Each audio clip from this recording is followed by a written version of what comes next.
Okay, you done got yourself in some mess, and it's time for you to get a job. You hear me? You just gonna need to get a job for a little while. You know where she went wrong in this message? Because she did definitely go wrong in this message. She didn't say it loud enough for those of you in the back so y'all could hear her. Because clearly a lot of you are self-sabotaging yourself. You will cut off your nose to spite your face. You want to build a brand. You want to build a business. You want to put that big E word in front of you, entrepreneur.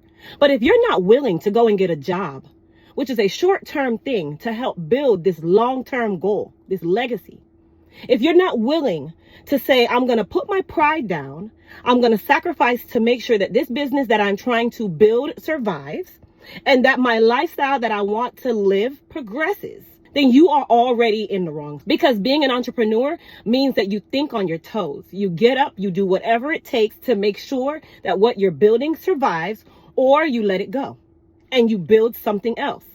That's what an entrepreneur does. They don't sit and dwindle.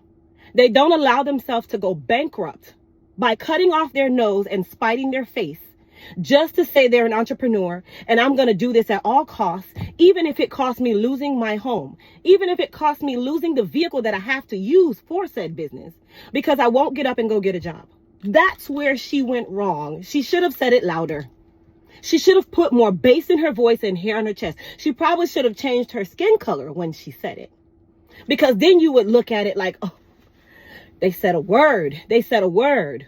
And it's not to say that race always matters, but let's be quite honest. In the African-American community, some of you will not listen to your fellow African-Americans who are successful, who are actually doing the things that you want to do, who are actually giving you the blueprint to what they did so that you can do it even better. So we're going to go ahead and cancel her because she said you need to get off your lazy and go get a job so that that business or dream that you have can actually survive. This is not for the faint. This is not for those people. This is for the people who know that there have to sometimes be short-term pit stops in order for me to achieve this long-term goal.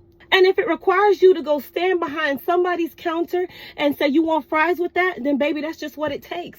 That's called sacrificing, because you know that you sacrificed right now so that later on you don't have to sacrifice anymore. You know that this short-term stop right here, this pit stop that I had to make on this very rocky road to entrepreneurship and actually being successful in it requires you to actually sometimes get down and do the dirty work, like going to get a job. And if you don't understand that, you need to go ahead and stop being an entrepreneur and stop using that big E word, because that's all it is.